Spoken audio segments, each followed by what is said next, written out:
Praise the Lord. இன்னைக்கு ஏசப்பா உங்களை பார்த்து சொல்கிற வார்த்தை என்ன அப்படின்னா, உங்கள் மனம் புதிதாகிறதினாலே மறுரூபமாகுங்கள். ஆமீன்.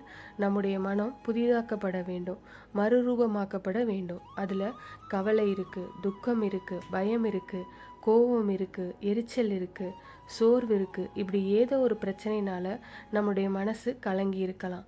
ஆண்டவர் சொல்கிறாரு, நீங்கள் சந்தோஷமாக இருக்கணும், சமாதானமாக இருக்கணும், மகிழ்ச்சியாக இருக்கணும், சாந்தமாக இருக்கணும், அன்பாக இருக்கணும்.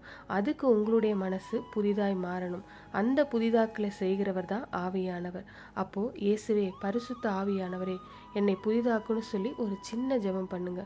உங்கள் சூழ்நிலை எல்லாம் மாறிடும். ஜெபிக்கலாமா? எங்கள் நல்ல தகப்பனே, அப்பா, என்னுடைய மனம் புதிதாய் மாறும்படிக்கு சமாதானம், சந்தோஷம், மன்னிக்கிற சுபாவம், சாந்த குணம் எங்களுக்குள்ளே காணப்பட எங்கள் மனம் புதிதாகட்டும். இயேசு கிறிஸ்துவின் நாமத்தில் ஜெபிக்கிறோம் பிதாவே. ஆமென். God bless you.